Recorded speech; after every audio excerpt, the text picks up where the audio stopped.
All right, well, let's go ahead and get started. All right, Fred, you ready? I'm ready.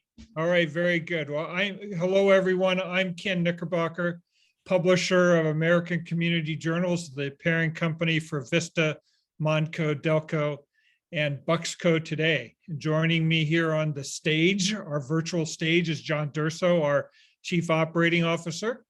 Mitchell Phillips, who doubles as our social media manager. He's the guy behind the scenes, the curtain guy, making sure everything goes smoothly today. And the star of the show is Fred Hubler, Chief Wealth Strategist for Creative Capital Wealth Management in Phoenixville, who will be talking to us about Bitcoin. When we launched in 2014, what our focus was is to celebrate each county's cultural, business, and community ecosystem. You won't find stories on our platform about crime, accidents, fires, or even politics. You know, to quote the immortal Kobe Bryant, nothing moves forward without a story, and we're all about stories. We want our stories to be engaging, informative, and have that I didn't know flavor to them. And we want them to bring us together. Where we want to move us together is that we want to remind us all what a great place Philadelphia is, what a great time it is to be in the Delaware Valley. And if we could only get our sports teams to come along on that journey, we'd all be happier. But that brings us to the Noon Zoom. Not every one of our stories is appropriate for a brief 200, 250 word summary. In the 7 years we've been in business, and November will be the start of our 8th year, we've done 42,000 stories. And behind the scenes, each day we watch very closely what stories get open, which stories get clicked on, which topics are of interest to our subscribers. But some topics are too complex. They have too many players. There are too many facets to them, and they don't lend themselves either to the printed word or to our brief summary. And thus the Noon Zoom concept was born. All right, 45 to 60 minute presentation by an expert or a panel of experts on a topic that we know that our subscribers are interested in. How do we know that? Well, every time we do a weekly Wiser Wealth column, if it's a column about Bitcoin, it gets 4 times more clicks than a normal every week Wiser Wealth column. And so we know that our readers are interested in it. And we hope that at the conclusion of this session and subsequent sessions, you go away with the same mission that our stories deliver, that you're better informed, you've learned something you didn't know before, and maybe, just maybe, you're a little bit entertained at the same time. So on to the session, dispelling the myths and confusion around Bitcoin and cryptocurrency with Fred Hubler. But before I introduce Fred, let me just do a couple housekeeping issues. First of all, every session needs to know where the bathrooms are. So they're down the hall and around the corner. Okay, got that out of the way. Questions, we will take questions. Fred will entertain questions not only during his presentation, but after there's a Q&A session. The only thing that we ask is that you use the Q&A button at the bottom of your screen. We're not going to field questions via chat or with raising your hand. Just use the Q&A. And you can, if you have questions about Bitcoin that you want answered, start asking, start inserting or submitting your questions as soon as you want. Now, with regards to timing, we're going to move through this pretty quickly. We want to be wrapping up around 12:45. We have a couple subsequent Noon Zooms we want to talk to you about. So we'll be signing off right at 12:50 so that you can get on with the rest of your afternoon and enjoy the day. So with that, John, why don't I turn it over to you to introduce Fred? Great. Thank you, Ken. And hello, everybody. As Ken said, American Community Journals has been around for 8 years, and currently we're operating in 4 different counties around Philadelphia. And you all have probably gotten to us through Vista.today, which is Chester County's platform. We also have Delco.today, Montco.today, and Bucksco.today. So if you enjoy hearing reading the really good stories about your county, you might enjoy reading some stories about some other counties as well. Our subscriptions are free. Feel free to subscribe, and please share our and your friends. We just get jazzed up about this. We love being part of telling good news to great people. So helping us spread the word that we exist is just fantastic, and we would really appreciate it. So with that, let me introduce Fred. Fred is the Chief Wealth Strategist for Creative Capital Wealth Management Group. Here are most of his career highlights. I want to touch on a few. He's got an MBA in Technology Management from the University of Phoenix. He's been featured in the Wall Street Journal, American Banker, and Kipler's, as well as Vista Today and many other publications. And one of the more interesting elements to Fred that we were talking about a little bit before the call started was he's retired from the NFLPA Financial Advisor Program. So basically, I was asked to moderate this along with Fred because I know nothing about cryptocurrency. I know nothing about Bitcoin, not for the lack of my friends trying to tell me. It's just not sinking in.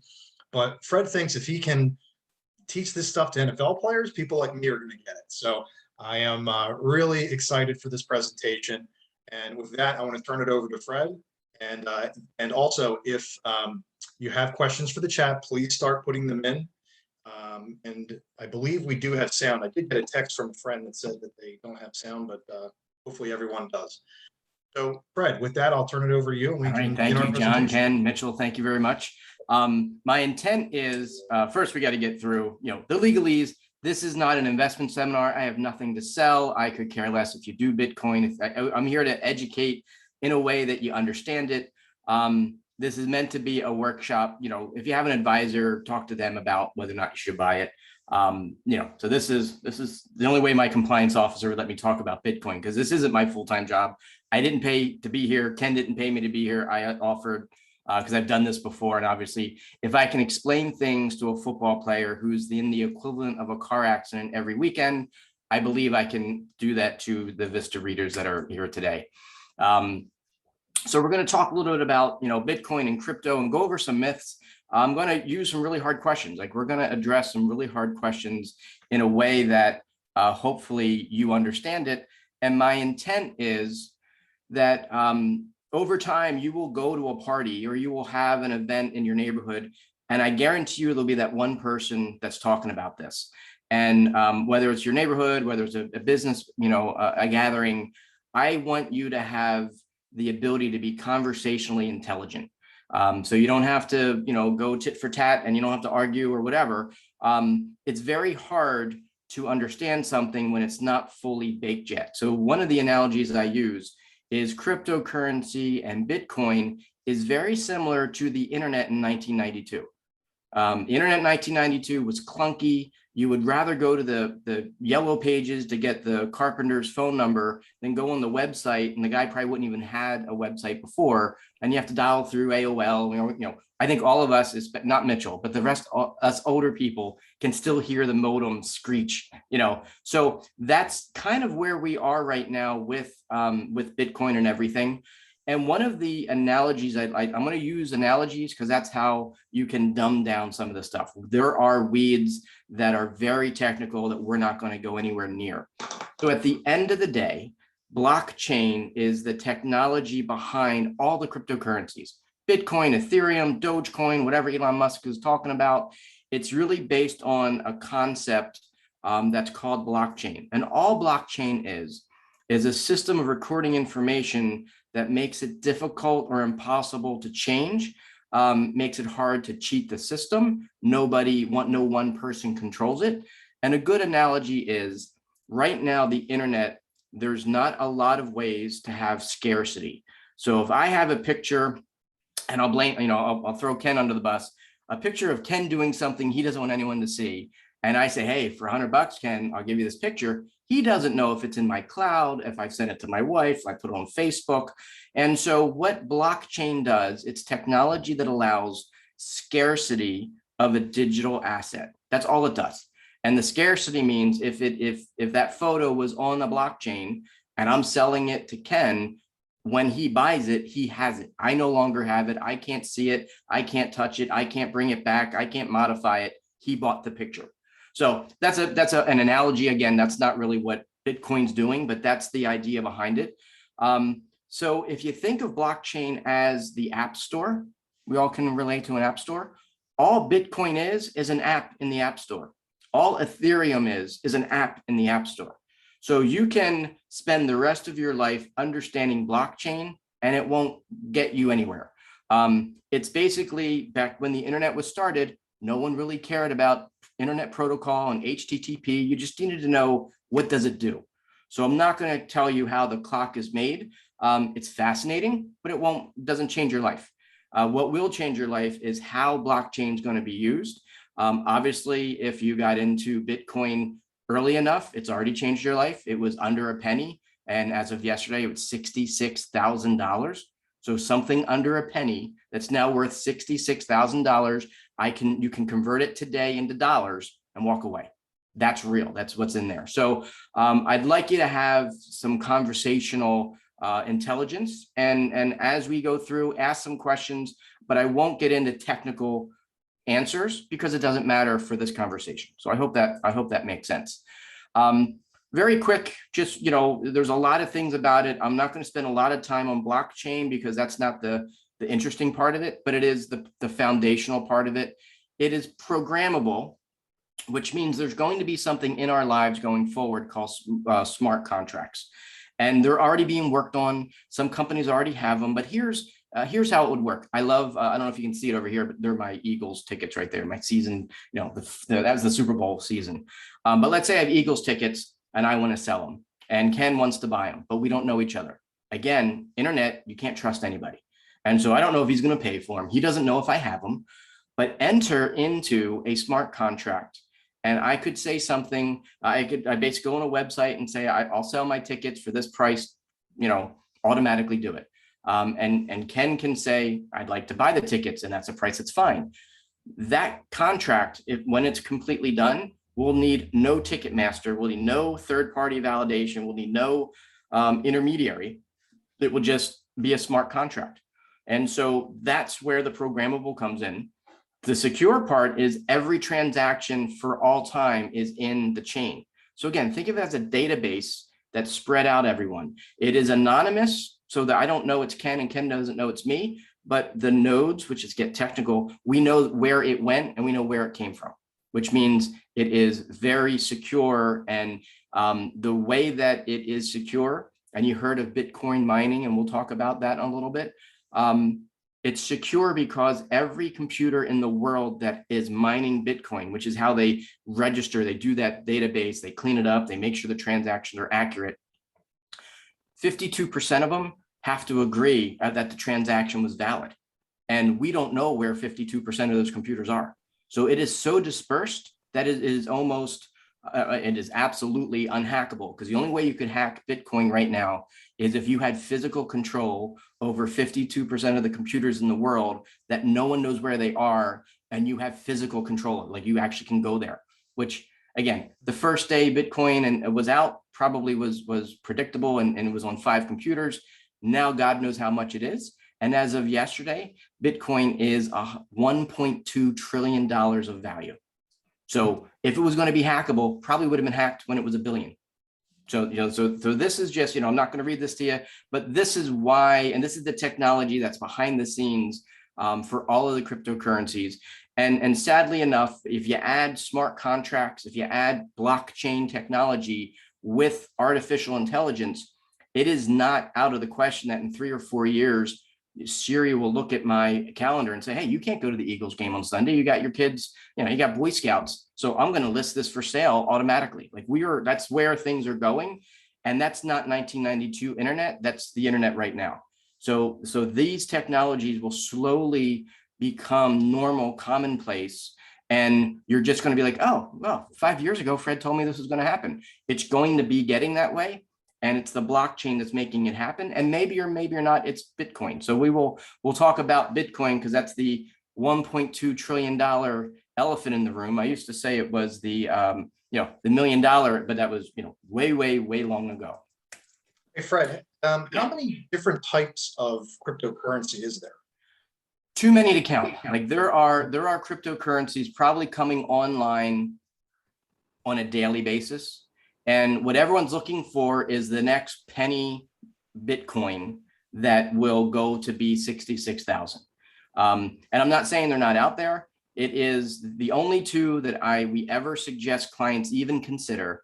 And they're the two that I will, Bitcoin, because it's the biggest, it's the oldest, it's the most secure. It is kind of the one that everyone talks about. So it's first, it's big, it's been here. The second one is something called Ethereum. And the reason that's important is it was designed specifically for the smart contracts that I just showed an analogy of, where Ken wants my tickets and I want to sell them. So the smart contracts, most of them are written on Ethereum because they built that blockchain to be the crypto for smart contracts. But there's a bunch out there. There's some that are trying to be green. I mean, there's a lot out there, more than we need. And so remember back in the day when the Model T came out, Ford Model T, there was 130 different car manufacturers. Now there's 3, maybe 4, and Tesla is worth more than all of them in the world put together. And Tesla takes crypto. So again, there's a lot of technology behind the scenes that the marketplace likes the way this is working. Does that answer does that make sense? Yeah. Well, let's get into it. What is crypto, and like, why is it such a big deal? Yeah, so it is a form of currency, and it is something that you can use to pay for things. And here's the most extreme version of it. Let's pretend that I want to leave the country for whatever reason. Again, I'm married, so I maybe that is the reason, or maybe I'm going, taking them with me. I can sell everything I have, put it into Bitcoin or Ethereum, and move it to a thumb drive and leave the country. I can't do that with anything. I can't do that with my stocks. I can't, and then I can go to Jamaica, I can go to Newfoundland, put that thumb drive in, hope not to forget the password or lose the thumb drive. I mean, there's some security issues there. And you hear the stories of people that had, Bitcoin 10 years ago and can't find the drive that it's on. Well, that's $66,000 they just lost. But then I can plug it in and move it off my thumb drive and turn it into dollars, turn it into Jamaican dollars. So cryptocurrency is a form of digital currency. And there are companies out there that are already doing this. So you can basically think of when you go to the old arcade, you would put dollars in and get tokens. Well, you would still have a physical token, but that's what you use to feed the arcade. And again, Mitchell's like, what is an arcade? What are you talking about? So just assume us old folks used to go to a place to play video games. And there's businesses out there that you put money in, and it eventually, if you think of your Starbucks app, you're putting dollars in and now you have Starbucks dollars. Is it the same thing? Yes. But you can also, a lot of companies are allowing you, instead of putting dollars in, they're allowing you put Bitcoin in, and Bitcoin, because it's digital, you never buy one coin. Like, no one's just going to sit there and have a $66,000 coin. You can put $10 into Bitcoin. Now you're going to own 0.00000025 coins, but it's the same $10. Right. So what cryptocurrency is, it uses the blockchain. And again, the blockchain is that decentralized technology. It's on every computer in the world. It's spread across so many computers, no one knows where they are. And when you do a transactional cryptocurrency, it doesn't have any third-party intermediary. It's very low cost, very high security, and no one can really stop it. So right now, one of the things, again, we don't talk politics, but one of the things out there is that the government wants to look at any transaction over $600. I don't care what your opinion of it is.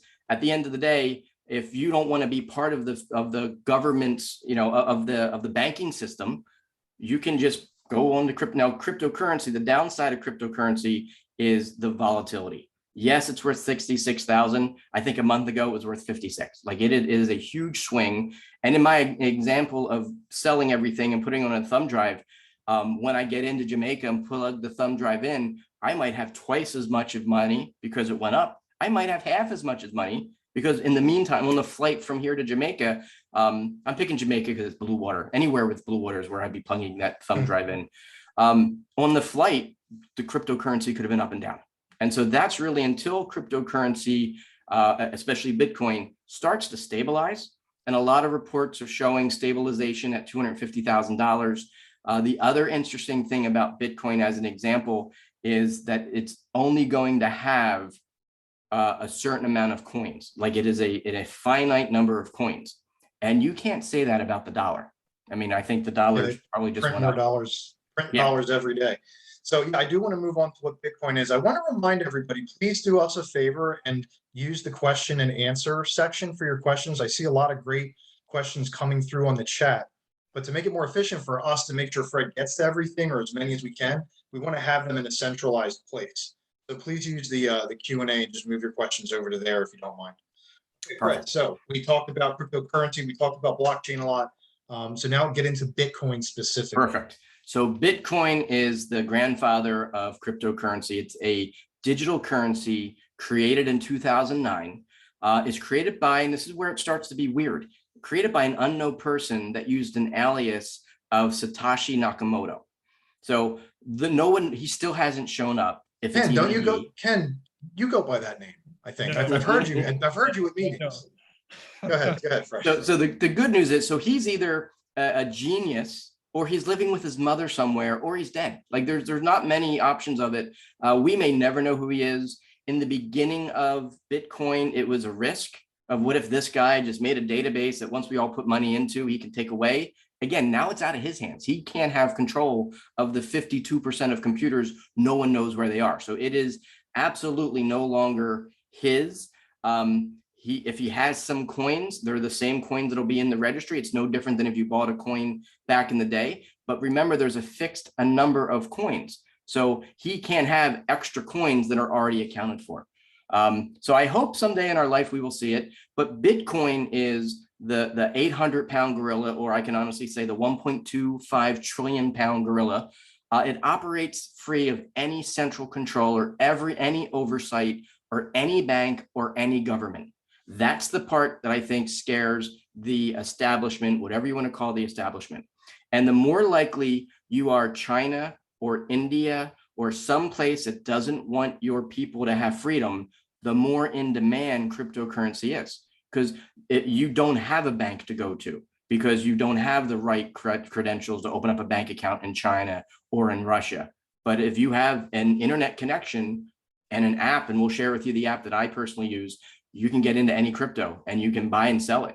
And unless you turn off the internet, you really can't stop someone from doing it. So it operates free of any of the central control.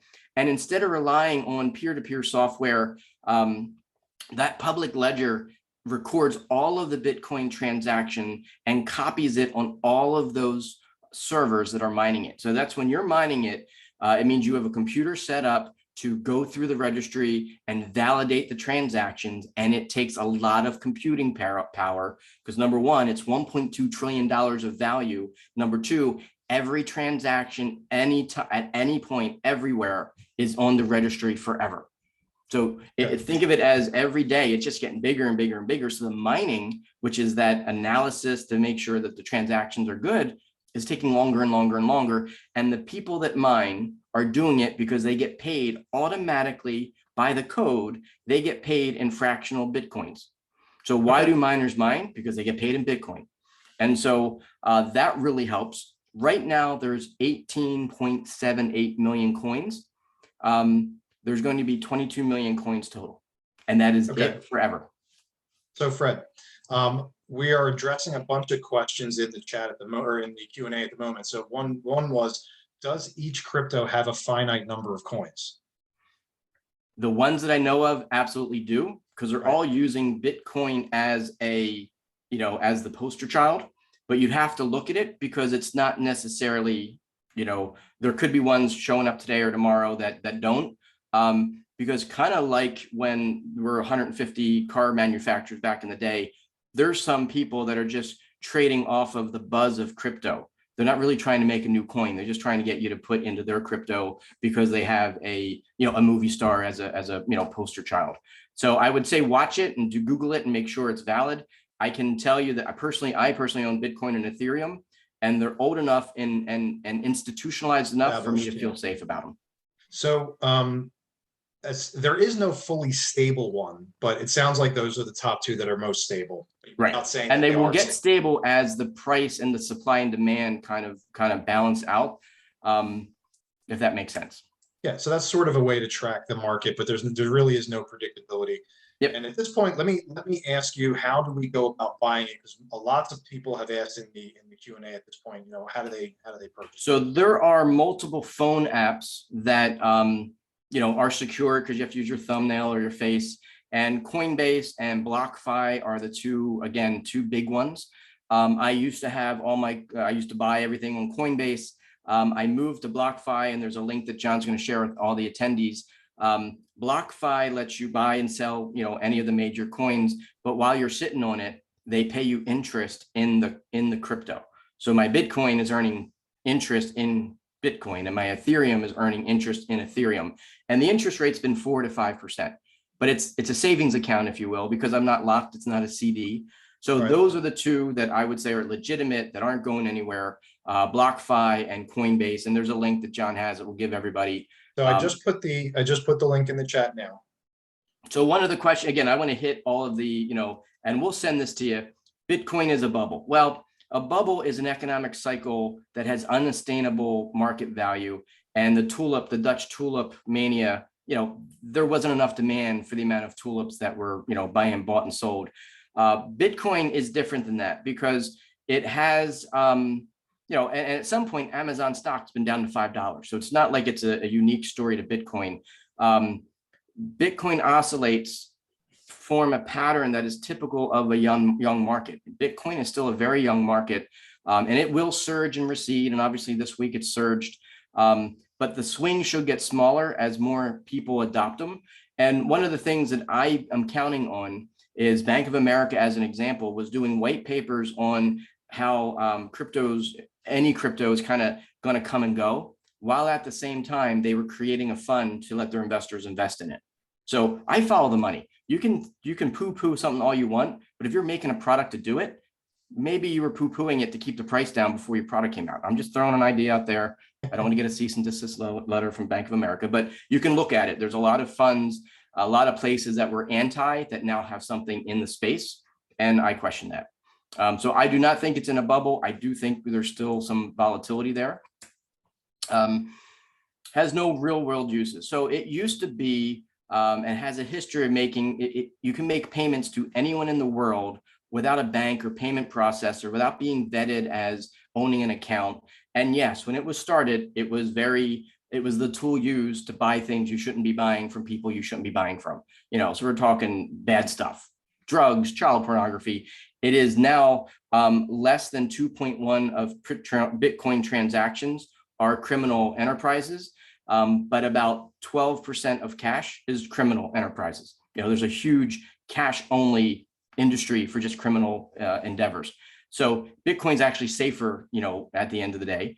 It is, it looks like digital gold from a what it does for the portfolio, because there's major institutions, and I think we all can kind of count on this.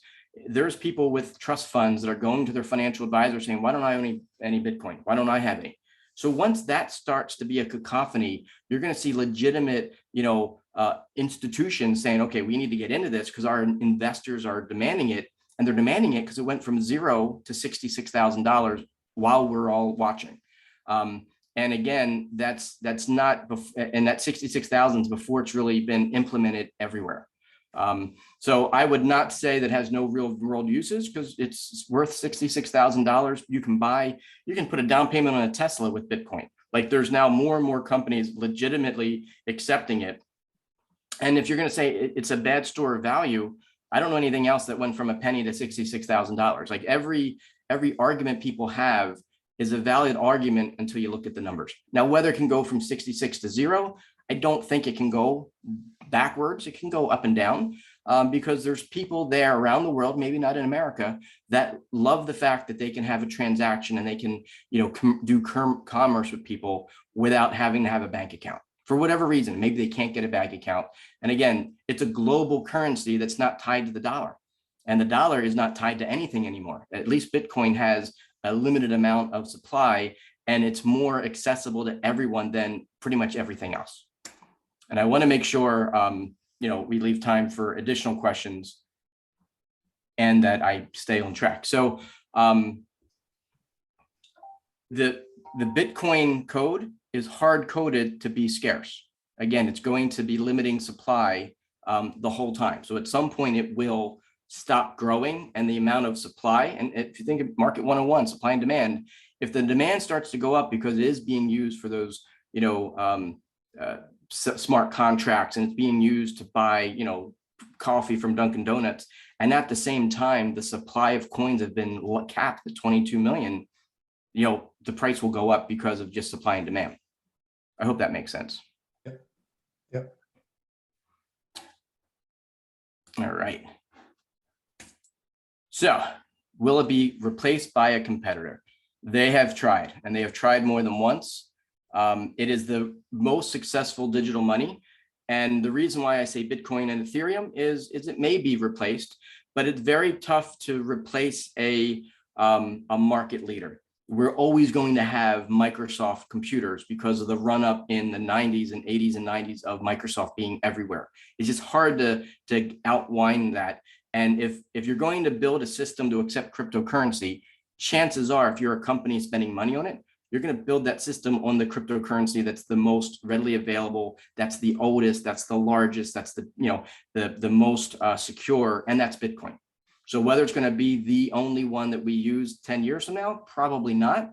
Will it still be 10 years from now? I would say chances are I can't see it being replaced and not around, if that makes sense. So in my rookie cryptocurrency mind, is it fair for me to equate taking the US dollar and buying Bitcoin as in a similar fashion to taking it and doing an exchange for yen?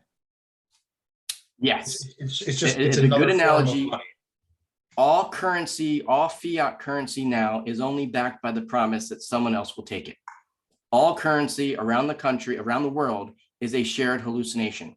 Ken pays you in dollars because you think and you know that when you use that dollars, you can use that to buy gas. But if any part of that, he says, you know what, I don't trust your dollar, I don't trust the American government, I don't trust the Fed, I'm only going to take Bitcoin because it's outside of that, that's not out of the question of at some point, and I'm not saying you're wearing a tinfoil hat, but there are people that saying, I just don't want to be, especially if you're going to be tracking me at $600 increments, I want to be off that. So the world is kind of getting people to say, you know what, I'd like to buy things and not have to recognize it everywhere. One thing that is currently true is when our government looked at Bitcoin, they called it an asset, not an investment, and they're trying to fix it. Because with an investment, you can't sell it and buy it back for 35 days. But with an asset, you can sell it and buy it back. Now, most assets are things like real estate, and it's very expensive to sell and buy back the same day. With Bitcoin, it is very cheap. And so you can lock in losses on paper and buy the thing that same day and really not lose your exposure to the market. So that's the kind of stuff that gold can't do and currency can't do. Like there's a lot of investments that can't do legally what they're doing. And again, there's tax changes to say, oh, you know what, we missed that. Bitcoin's an investment. It hasn't been applied yet. So right now, Bitcoin's still considered an asset, but it's a digital asset you can buy and sell within milliseconds and lock in a loss for your taxes. And now you own the same thing. Gotcha.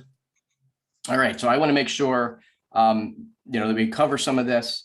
It has definitely been risky in the fact that you can have something worth 66,000 today and 50,000 tomorrow. You need to take a bigger step.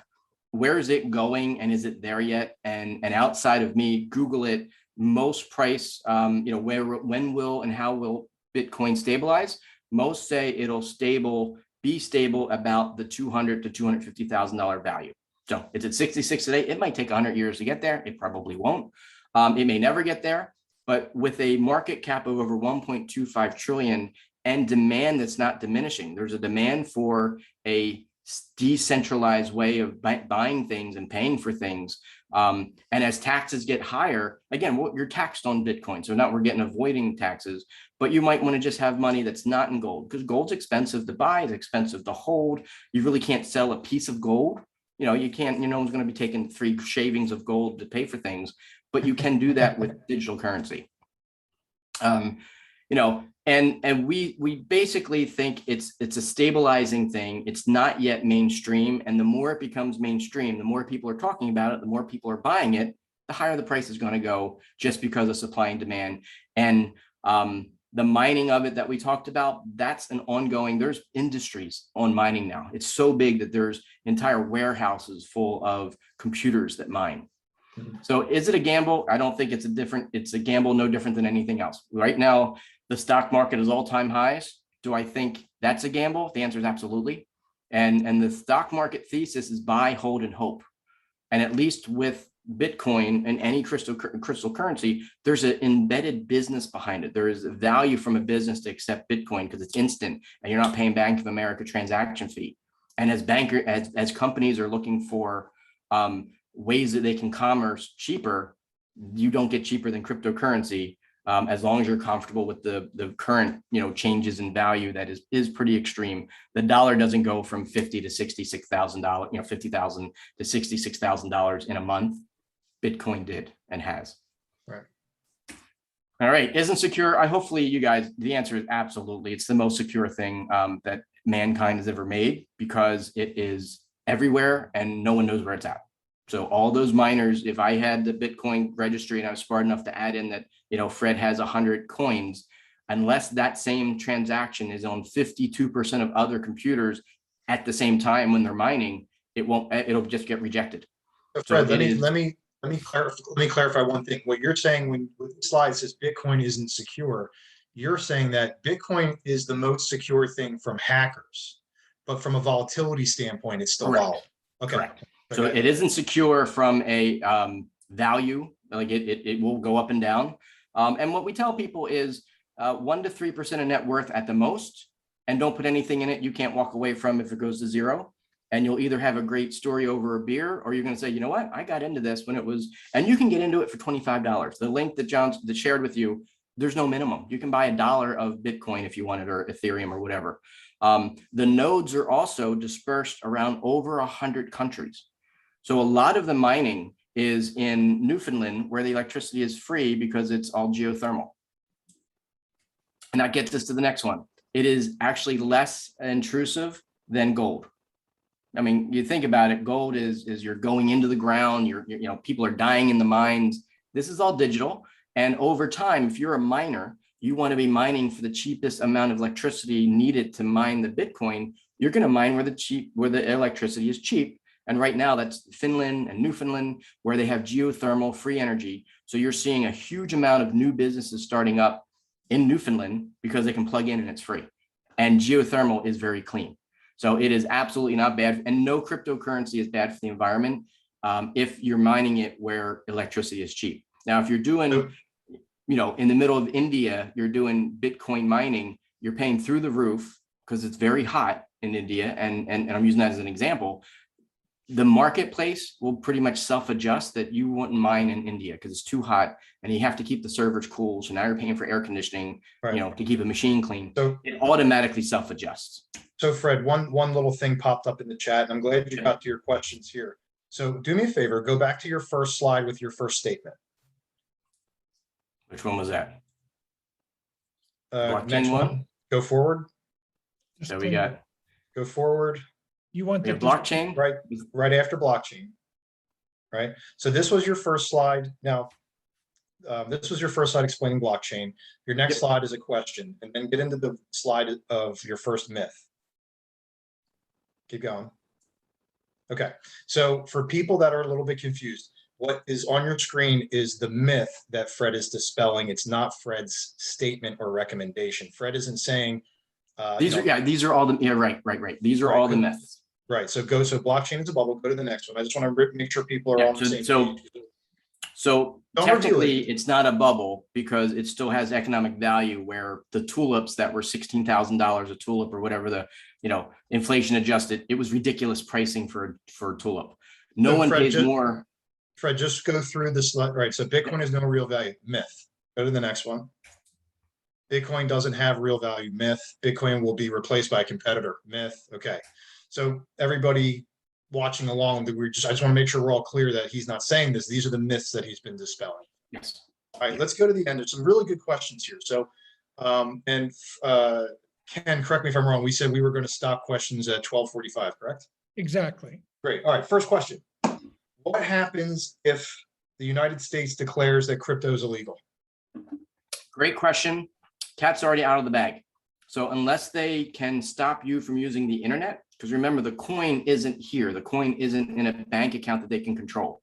So the app that we use, and again, there's lawsuits about this. Number one, I don't think it would be approved because it's kind of already out. You know, people are already using it, and you can't turn it off. So everywhere else in the world will still be using it if we can't. And I can guarantee you, between you logging in and you can use the digital VPN, and you can do that now just to hide where you are, or to, you know, if you're at a hotel and you don't want people seeing your internet traffic, you log into a VPN, you tell the VPN you're in Australia, you can then log into your Bitcoin account. So there are technical ways that would make it so that you would still be able to do it. Now, whether they call it legal or not, no one's going to know you're doing it. But the short answer is it is a very low risk, because once the government can tax it, and they already started, and if they call it an investment, they wouldn't be going through the challenge of calling something, recategorizing an asset as an investment, if they weren't planning on taxing it, and they didn't know that you can't stop it. So, Okay, so if there wasn't these changes to change how they're taxing it, I would be concerned. They're going to tax the you-know-what out of this, and you know, which I'm fine with. okay, so none of us on the call are CPAs. Go consult your tax Absolutely. accounting associate, for you, right? Yep. Disclosure done. So now don't get too in the weeds on this, because remember, people like me are really not computer IT people.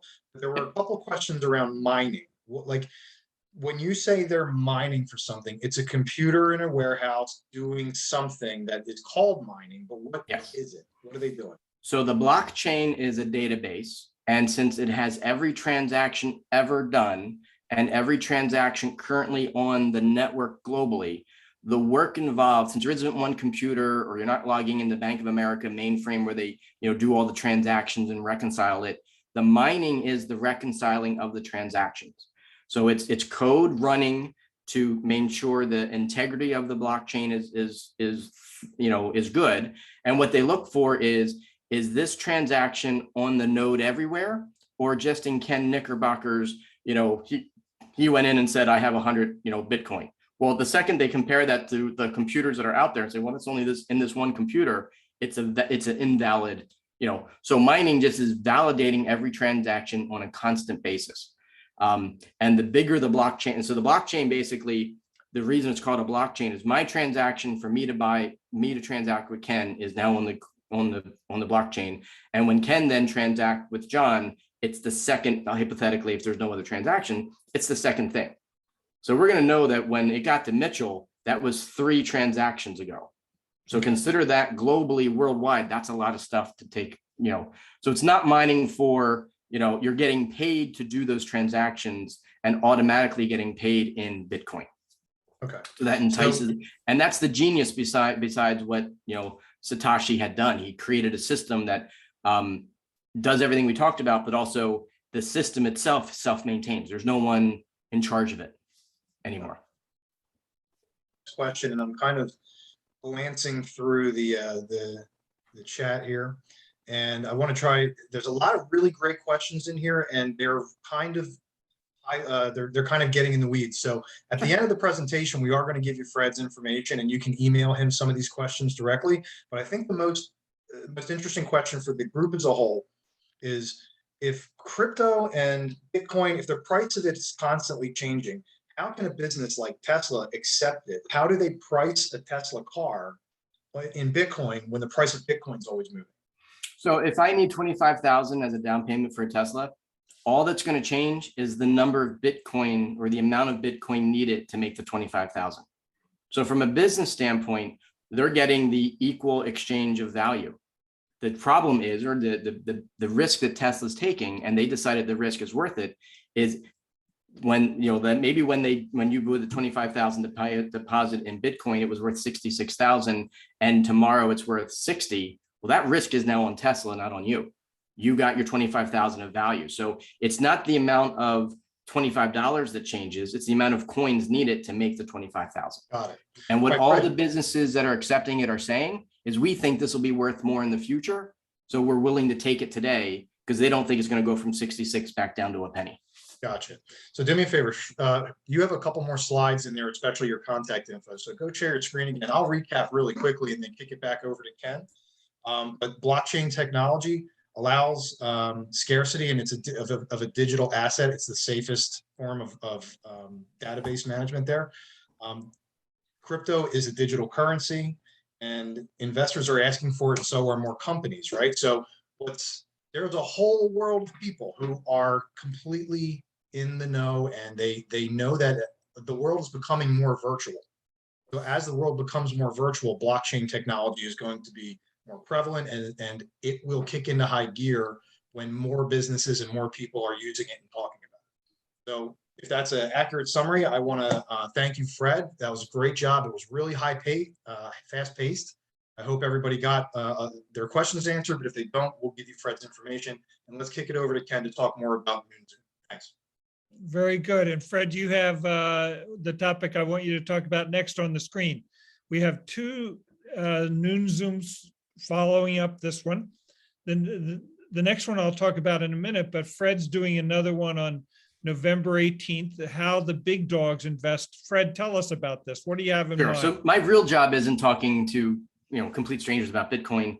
But Bitcoin is an economic thing we need to look at. So my real job is we work with accredited investors, which if you ever felt like the rich got richer because they know things regular people don't know, I can tell you it is true. And it is a government program called accreditation. So accreditation is in the investment industry. If you have $1 million in net worth, not counting your house, you're an accredited investor. If you make $300,000 as a joint couple, you're an accredited investor. If you make $170,000 as an individual, you're an accredited investor. And all that means is it's legal to show you things that is illegal to show you if you're not accredited. So there is an entire industry of accredited investments that are tailored to accredited investors. So I've been asked to do this more than once. Basically, it's how the big dogs invest. And it's not something that is a sales pitch, just like this is. I don't care if you get Bitcoin. It's just showing you the piece of the menu how the menu in first class is different than the food you get in coach. Life isn't fair. And I'm not saying it is, but there's investments you can get in first class if you're accredited that you can't even know about if you're not.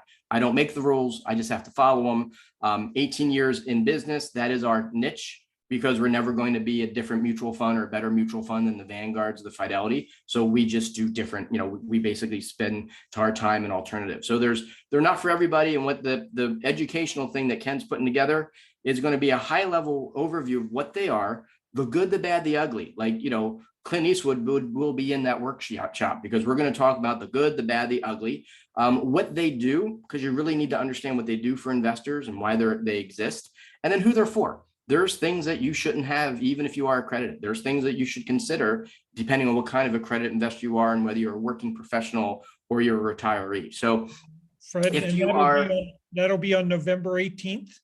correct. Same time, noon time, and we'll send out an invitation to everybody. And just like where this was open to anybody, this next noon Zoom is open to accredited investors only, and we'll help you figure out if you're an accredited investor. Between now and the 18th, we're going to have another noon Zoom that we're going to call Out Damn Bug, and it's about the spotted lanternfly. Like, we want to know more And about. I will not be doing that. Full disclosure, I'm not.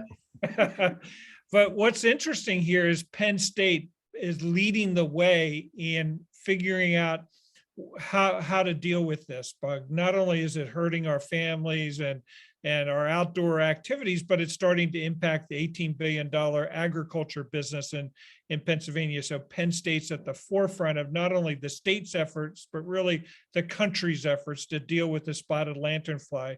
And we're going to have two scientists on from Penn State to talk to us about it, where the bug came from, what we're doing about it, what we can do about it, and its economic impact going forward. And so we're looking forward to that on November 4th at noon. And again, we'll let you know. I think that's it. John, are we missing anything? Fred, anything you want to add? Yeah, so here's Fred's contact information for those people who did not get their questions answered. Please go ahead and reach out to Fred directly. He's more than happy to talk about it. Obviously, he's passionate about it. We are recording the session, so we're going to be posting that in a follow-up story, I assume, Ken, Yeah, We're and Fred, for- you're comfortable sharing this deck with our participants this afternoon? Absolutely. Very good. I'll get it out to you. So, If you Questions? have not, if everybody watching, if you've not yet followed our social media, please go to vista.today. At the bottom, you have those links where you can click on Facebook, Twitter, Instagram. When we do things like this, we push them out on social media. So being a subscriber and getting it in your email is one way to get this content, and getting it through social media is another way to get it. So Okay. please like, Hey. share. Thank you all for being here. Well, thank you. It's 12:50. We promised you you'd be on your way at 12:50. Great job, Fred. Thanks. Thanks Thank to you. all the registrants and participants for coming. We hope you learned something that you didn't know before you got here. Have a good afternoon. Bye. Thanks, everybody. Bye. Thanks.